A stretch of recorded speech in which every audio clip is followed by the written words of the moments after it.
قال رب اشرح لي صدري ويسر لي أمري واحلل عقدة من لساني يفقهوا قولي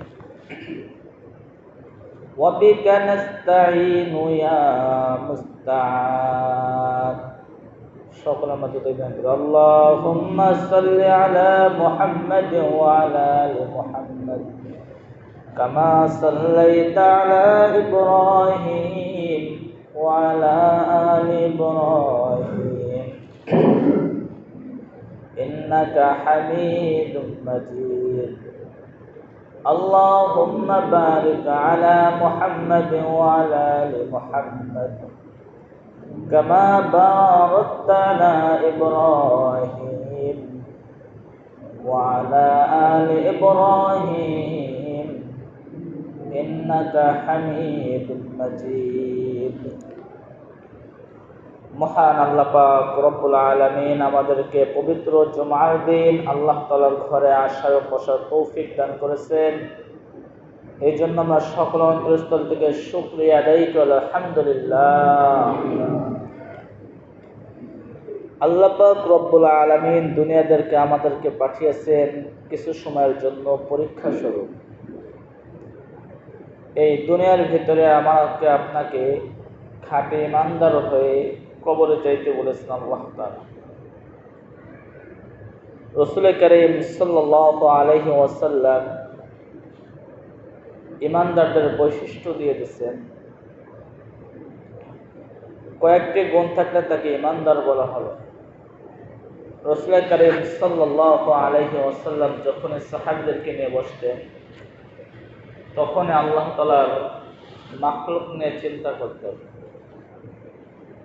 আল্লাহ পাক রব্বুল আলামিন এই দুনিয়াতে কত কিছু সৃষ্টি করেছেন, এই সমস্ত নিয়ে আল্লাহ রাসূল করিম সাল্লাল্লাহু আলাইহি ওয়াসাল্লাম সাহাবীদেরকে নিয়ে গবেষণা করতেন। আল্লাহ পাক রব্বুল আলামিন বলেছেন তাফাক্কারু ফি খালকিল্লাহ, যে তোমরা আমার মাখলুক নিয়ে চিন্তা করো, আমার মাখলুক নিয়ে গবেষণা করো। আর যে ব্যক্তি মাখলুক নিয়ে চিন্তা ফিকির করবে আল্লাহ পাক রব্বুল আলামিন তার আমলনামায় 40 বছর ইবাদতের নফল সব তার আমলনামায় পৌঁছানো সুবহানাল্লাহ। এই জন্য আল্লাহ পাকের মাখলুক নিয়ে আমাকে আপনাকে চিন্তা করতে হবে। রাসূল করিম সাল্লাল্লাহু আলাইহি ওয়াসাল্লাম সাহাবীদেরকে বললেন এই সমস্ত কাজ করলে, তোমার ভিতরে এই সমস্ত গুণ দেখা দিলে তাহলে তুমি পাক্কা ঈমানদার। তার কিছুদিন যাওয়ার পরে রাসূল করিম সাল্লাল্লাহু আলাইহি ওয়াসাল্লামের দরবারে একজন গ্রাম্য সাহাবী এসে বলতেছে, ইয়া রাসূলুল্লাহ, ইয়া হাবিবাল্লাহ, আমি পাক্কা ঈমানদার। কে বলতেছে বলেন? ভালো কোনো আল্লাহর ওলি না, ভালো কোনো বুজুর্গ না, ভালো কোনো আলেম না, গ্রামের একজন সাহাবী নিজের কাজকর্ম করে। ওই সাহাবী আল্লাহ রাসূলের কাছে এসে বলতেছে, ইয়া রাসূলুল্লাহ, আমি পাক্কা ঈমানদার। একজন সাধারণ মানুষ যদি আমার কাছে এসে বলে হুজুর আমি পাক্কা ঈমানদার, তাহলে তো অন্যরকম দেখা যায় না? তা রাসূল করিম সাল্লাল্লাহু আলাইহি ওয়াসাল্লাম সাহাবীকে বলতেছে, অনেকগুলো সাহাবী রয়েছে সামনে, সে ব্যক্তি এসে বলতেছে আমি পাক্কা ঈমানদার। বলে তুমি কি জানো পাক্কা ঈমানদার হতে হলে কয়টা গুণ থাকার দরকার? বলে হ্যাঁ অবশ্যই আমি জানি। রাসূল করিম সাল্লাল্লাহু আলাইহি ওয়াসাল্লাম সাহাবীকে বুঝাইতেছে, ও সাহাবী, তুমি যে আমাকে পাক্কা ঈমানদার বললা, নিজেকে পাক্কা ঈমানদার বলে দাবি করলা, তুমি কি জানো আমার সাহাবী ওমর রাদিয়াল্লাহু তাআলা আনহু তিনি সাহাবীদের ভিতরে সবচেয়ে লম্বা ব্যক্তি ছিলেন। কি ছিলেন বলেন? সবচেয়ে লম্বা ব্যক্তি ছিলেন। আর ওমরের কথা সকলেই জানেন, সকলেই জানা আছে। সে ওমরের জীবনের একটা ছোট্ট কাহিনী রাসূল করিম সাল্লাল্লাহু আলাইহি ওয়াসাল্লাম সে সাহাবীকে বলতেছে। মুসলমান ভালো করে লক্ষ্য করে শুনবেন, রাসূল করিম সাল্লাল্লাহু আলাইহি ওয়াসাল্লাম ওই গ্রাম্য সাহাবীকে বলতেছে, আমার সাহাবী, আমার সমস্ত সাহাবীর ভিতরে হযরত ওমর রাদিয়াল্লাহু তাআলা আনহু সবচেয়ে লম্বা এবং সবচেয়ে আমলদারি। সেই সাহাবী ওমর রাদিয়াল্লাহু তাআলা আনহুর একদিনের ঘটনা তোমাদেরকে শোনো। ওমর রাদিয়াল্লাহু তাআলা আনহু লম্বা মানুষ, হাউমাউ করে কান্নাকাটি করতেছে। আমি রাসূল ওমরকে জিজ্ঞাসা করলাম, ওমর কি হয়েছে, কেন তুমি কান্নাকাটি করতেছো? ওমর রাদিয়াল্লাহু তাআলা আনহু বলতেছে, ইয়া রাসূলুল্লাহ, ইয়া হাবিবাল্লাহ, আমি এজন্য কান্নাকাটি করতেছি, কাল কিয়ামতের ময়দানে আল্লাহ পাক রব্বুল আলামিন যদি ঘোষণা করেন যে সমস্ত মানুষকে জান্নাত দেওয়া হবে, শুধুমাত্র একজন মানুষকে জাহান্নামে দেওয়া হবে।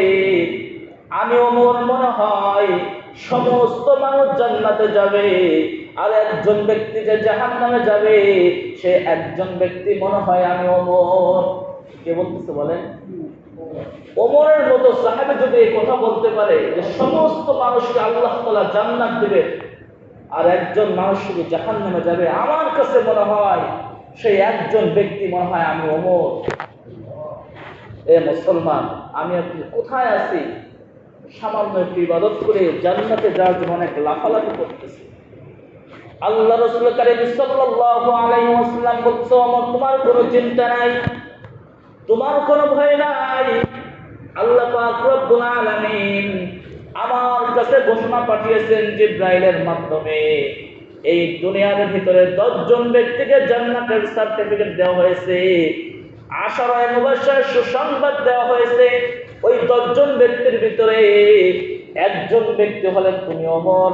এজন্য ওমর তোমার কোনো চিন্তা নাই।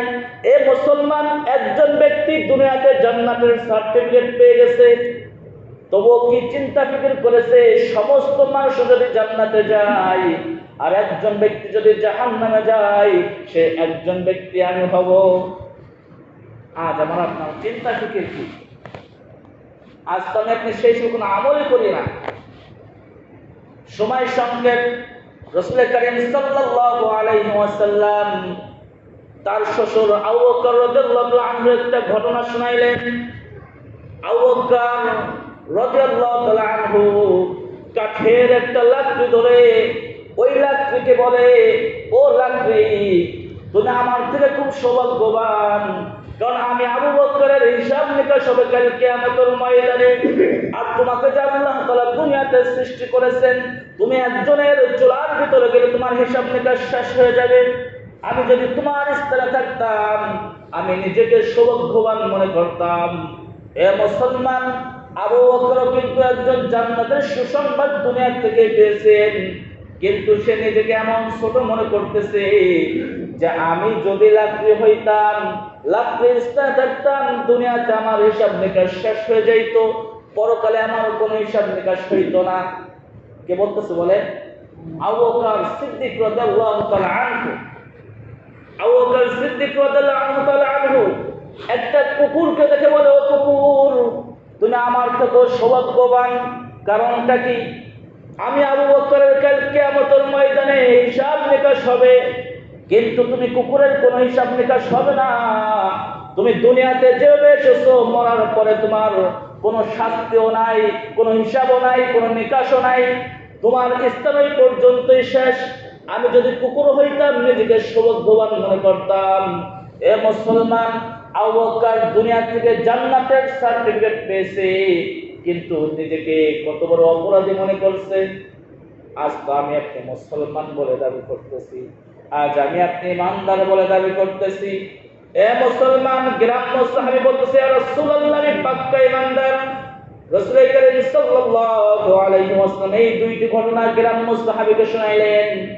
তুমি কেমন করে পাক্কা ইমানদার বললা, আমাকে একটু জানাও। ওই গ্রাম্য সাহাবী বলতেছে, ইয়া রাসূলুল্লাহ, ইয়া হাবিবাল্লাহ, তাহলে আমার কথা শুনেন।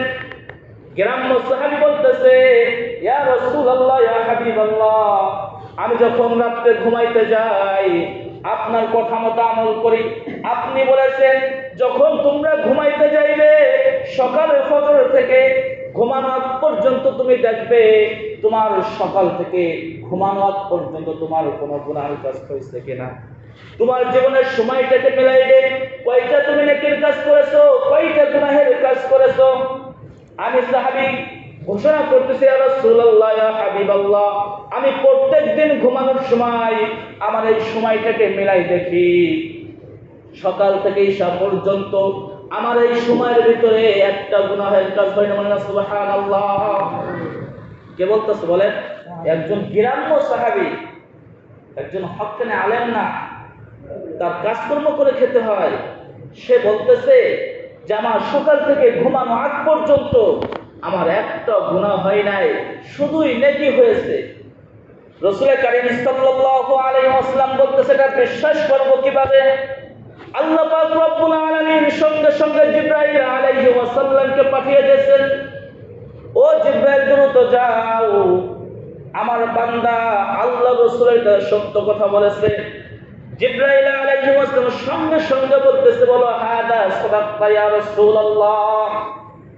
আল্লাহ রাসূল সাল্লাল্লাহু আলাইহি ওয়াসাল্লামকে জিবরাইল বলতেছে, আপনার সাহাবী সত্য কথা বলেন। সুবহানাল্লাহ। এখানে সাক্ষী দিচ্ছে কে বলেন? জিবরাইল আলাইহিস সালাম সাক্ষী দিচ্ছে। এখানে জিবরাইল যদি সাক্ষ্য দেয় তাহলে আর কোনো কথা থাকে নাকি? এখানে মসজিদ সভাপতি যদি একজনের সামনে দাঁড়িয়ে যায় তাহলে আর কোনো নেতা পেতার কি দরকার আছে? ঠিক জিবরাইল যদি সাক্ষ্য দেয় যে আপনার সাহাবী সত্য কথা বলছে, এখানে আর কোনো কথা থাকে না। তাহলে এক নম্বর গুণ কি বললাম? যে সকাল থেকে ঘুমানো আগ পর্যন্ত আমার একটা গুনাহ হয় নাই। রাসূল কারীম সাল্লাল্লাহু আলাইহি ওয়াসাল্লাম দ্বিতীয় সাক্ষ্যের কথা বলতেছে, তোমার দ্বিতীয় গুণটা বলো। রাসূল কারীম সাল্লাল্লাহু আলাইহি ওয়াসাল্লামকে গ্রাম্য সাহাবী বলতেছো, ইয়া রাসূলুল্লাহ, ইয়া হাবিবাল্লাহ, আপনি বলেছেন যে দুই ধারে দুই ফেরেশতা থাকে, কিরামান কাতিবিন, ডান ধারের ফেরেশতা আমলনামা লেখে এবং বাম ধারের ফেরেশতা গুনাহের কাজসমূহ লেখে। আমি সাহাবী বলতেছি, আমি চিন্তা ফিক্র করে দেখেছি, আমার ডান ধারে যে কিরামান কাতিবিন আছে, ফেরেশতা আছে, আমি শুধু নেকির খাতা লিখতে দেখি এবং যে ফেরেশতা লিখতেছে আওয়াজটা আমার কানে শুনতে পাই না। সুবহানাল্লাহ। একজন কেমন সাহাবী হলে যে কিরামান কাতিবিন ফেরেশতা, ডান ধারের ফেরেশতা যে আপনার নেকি লিখতেছে এটা পর্যন্ত টের পায়। আরে মেয়া, আজকে আমার আপনার কাছে কল্পনা মনে হয় এমন এমন বুজুর্গ আছে যে গুনাহ যাইতেছে, গুনাহ ভেসে যাইতেছে ওযুর সাথে, সেই গুনাহ পর্যন্ত দেখতে পায়। আমার আপনার ইমাম আবু হানিফা, এক ব্যক্তি চুরি করে এসে ওযু করতেছে এবং ওযুর সাথে গুনাহ ঝরতে দেখতেছে। ইমাম আবু হানিফা জিজ্ঞাসা করতেছে, তুমি কি চুরি করে এসেছো? তোমার এই ওযুর পানির সাথে তোমার চুরির গুনাহসমূহ ধরে যেন না। সুবহানাল্লাহ। যারা আল্লাহ তাআলার খাঁটি ঈমানদার তারা দেখতে পায়। ওই সাহাবী আমল যে লিখতেছে এটা দেখতে পাইতো, শুনতে পাইতো, কানে শুনতে পাইতো। রাসূল কারীম সাল্লাল্লাহু আলাইহি ওয়াসাল্লামকে জিবরাইল আবারো জানিয়ে দিলেন, সাদাক্তা হাদা, হাদা সাদাক্তা ইয়া রাসূলুল্লাহ, আপনার সাহাবী সত্য বলেন। সুবহানাল্লাহ। এবারে সাক্ষী দিয়েছেন কে?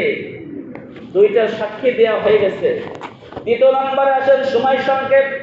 রাসূল কারীম সাল্লাল্লাহু আলাইহি ওয়াসাল্লামকে গ্রাম্য সাহাবী বলছে, ইয়া রাসূলুল্লাহ, ইয়া হাবিবাল্লাহ, আপনি বলেছেন যে মুমিন বান্দা, যে বান্দা ঘুমানোর আগ মুহূর্তে যার শেষ কালিমা হবে কালিমা তাইয়্যিবা লা ইলাহা ইল্লাল্লাহু মুহাম্মাদুর রাসূলুল্লাহ, আমি রাসূল ঘোষণা দিলাম, সে যদি ওই রাতের ভিতরে মারা যায় তাহলে আল্লাহ পাক রব্বুল আলামিন অবশ্যই তাকে জান্নাত দিবেন। সুবহানাল্লাহ। আমার এমন কোন রাত যায় নাই, আমার এমন কোন দিন যায় নাই যে আমি সাহাবী ঘুমানোর আগ মুহূর্তে কালিমা তাইয়্যিবা না পড়ে ঘুমিয়েছি। কে বলতেছেন বলেন? এখানেও জিবরাইল আলাইহিস সালাম সাক্ষ্য দিয়েছে, সাদাক্তা ইয়া রাসূলুল্লাহ, আপনার সাহাবী সত্য কথা বলছে। এ মুসলমান, আজ আমার আপনার একটু জীবনটা তাদের সাথে একটু মিলাই দেখি না। আজ আমি আপনি সকাল থেকে ঘুমানো আগ পর্যন্ত একটু মিলাই দেখি না যে সকালে ফজর নামাজটা পড়ে কি কাজটা শুরু করলাম, ফজর নামাজটা কি আমার হইল কিনা, এরপর আস্তে আস্তে বাজার যাই, কয়জন ব্যক্তিকে সালাম দিয়েছি, কতটুক নেকির কাজ করেছি, বাজার থেকে এসে কি কাজ করেছি, এরপরে কি করেছি, এরপরে কি করেছি। একদিন একটু ঈশার নামাজের পরে ঘুমানোর পূর্বে যদি একটু চিন্তা করি যে আমার জীবনে আজকে শুরু থেকে নিয়ে এই দিনটা কেমন চলেছে, তাহলে আমার আপনার বোঝা আসবে যে কেমন গুনাহের কাজ করেছি, কেমন ভালো কাজ করেছি। আজ আমি একটু তো মরার কথা চিন্তা করি না। মরার কথা যদি একটু চিন্তা করি, একটু চিন্তা ফিকির করি যে সকাল থেকে ঈশা পর্যন্ত আমার দিনটা কেমন কাটছে, আমল করতে পারবো না ইনশাআল্লাহ? একটু চেষ্টা করে দেখে হয়ে যাবে। আমার আপনার ফেরেশতা লিখতে আছে, সর্বদাই লিখতে আছে। আর জাহান্নামে তো আমার আপনার যাইতেই হবে, মরতে হবে না। আর এই অবস্থায় যদি মারা যায়, আমার তো জাহান্নাম রয়েছে। জাহান্নাম তো আমি আপনি সহজ মনে করতেছি। সময় সংক্ষেপ যে আয়াতখানা পড়েছি, আয়াতে তর্জমা করে শেষ করে দেব। আল্লাহ বলেন, ইন্নাল্লাযীনা কাফারু বিআয়াতিনা সাওফা নুসলিহিম নারা, যে যারা আমার আয়াত সমূহকে অস্বীকার করে, সাওফা নুসলিহিম নারা, তাদেরকে অচিরেই জাহান্নামে যেতে হবে। জাহান্নাম আল্লাহ পাক কোরআন নিক্ষেপ করবেন। জাহান্নামে নিক্ষেপ করার পর কি হবে? কুল্লামা জাদ্দালনাহুম জুলুদান গায়রাহা লিয়াযুকুল আযাব। জাহান্নামে যখন দেবেন, তখন জাহান্নামের ফেরেশতা আমার আপনার মাথার ভিতরে যে একটা গম্বুজ যেটা আঘাত করবে, আঘাত করার সঙ্গে সঙ্গে চূর্ণ বিচূর্ণ হয়ে যাবে মাথা, এক এক টুকরা ছিটে ছিটে চলে যাবে। তখন আমি আপনি বলবো যে আমার একটু যদি এখন মৌত হয়ে যায়, তো তখন আল্লাহ তাআলা বলবেন, সুম্মা লা ইয়ামুতু ফিহা ওয়ালা ইয়াহইয়া, যে তোমার এই জাহান্নামের ভিতরে কোনো মৌত হবে না, তোমাকে জীবনও দেওয়া হবে না। একবার যে জন্মগ্রহণ করেছো, আর তোমাকে মৌত দেওয়া হবে না। বাদদালনাহুম জুলুদান গায়রাহা লিয়াযুকুল আযাব। দুনিয়ার শাস্তি হলো একটা চোর যদি ধরা পড়ে, চোরকে কয়েকটা পিটেন দেওয়ার পরে, প্রথম পিটেন দিলে একটু ব্যথা পায়, এমনটা না? কিন্তু কয়েকটা দেওয়ার পরে আর ওই চোরের হুঁশ থাকে না, যে কোহানতে কয়টা পিটেন খাই সেটা কি থাকে না, হুঁশ থাকে না, আর শরীরেও লাগে না। কিন্তু আল্লাহ তাআলা বলেন, বাদদালনাহুম জুলুদান গায়রাহা লিয়াযুকুল আযাব, তোমাকে প্রত্যেকবার আযাব দিতে হবে, প্রত্যেকবার তোমার শরীরের চামড়াকে আবার পরিবর্তন করে দেওয়া হবে, যাতে লিয়াযুকুল আযাব, জাহান্নামের যে আযাব, এটা তুমি ভালোভাবে ভোগ করতে পারো। এই মুসলিম একটু চিন্তা ফিকির করার দরকার। তাহলে আমল করবো তো ইনশাআল্লাহ। তাহলে পাক্কা ইমানদার জন্য কয়টা বৈশিষ্ট্য বলেন? 3টা বৈশিষ্ট্য বলছি। একটা হলো আপনার যে সকাল থেকে ঘুমানো পর্যন্ত কি কি আমি করছি, এটা একটু চিন্তা ফিকির করব। 2 নম্বরে আমার কিরামান কাতিব যে ফেরেশতা আছে, কয়টা নেকির কাজ লেখলো, কয়টা গুনাহের কাজ লেখলো। যেদিন দেখবো যে আমার জীবনে আর কোনো গুনাহের কাজ হয় নাই, পুরো দিনটাই আমার নেকির কাজ হয়ে গেল, আমি একটি পাক্কা ইমানদার। আর 3 নম্বর হলো ঘুমানোর আগে কয়েকটা কোরআন তেলাওয়াত থেকে আয়াত পড়ব, এবং আমার শেষ কালিমা যেন লা ইলাহা ইল্লাল্লাহ হয়। আমি আপনি যে ঘুমের দোয়াটা পড়ি, আল্লাহুম্মা বিসমিকা আমুতু ওয়া আহইয়া, যে আল্লাহর নামে আমি ঘুমাইতেছি, আল্লাহর নামে কি করতেছি, মৃত্যুবরণ করতেছি, ওয়া আহইয়া, এবং আল্লাহর নামে আবার জীবিত হব। আল্লাহ তাআলা যদি জীবিত করেন, তাহলে এই সময় যদি ঘুমের দোয়াটা যদি কালিমা তয়্যিবা পড়ি, রাসূল বলেন যার শেষ কালিমা হবে লা ইলাহা ইল্লাল্লাহ, তার জন্য জান্নাত কি হয়ে যাবে বলেন? ওয়াজিব হয়ে যাবে। তাহলে আমলটা করব তো ইনশাআল্লাহ। আল্লাহ তাআলা সকলকে এই 3টি কাজ করার তৌফিক দান করুন। যা সুন্নাত বেচারা কবরের জন্য সুন্নাত করেন।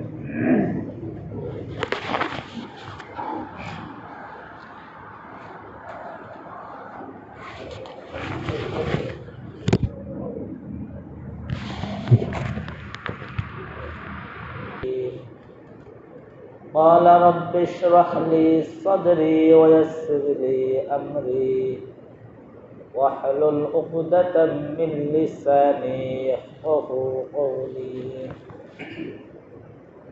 وبك نستعين يا مستعان. সকল আমাদের اللهم صل على محمد وعلى آل محمد كما صليت على إبراهيم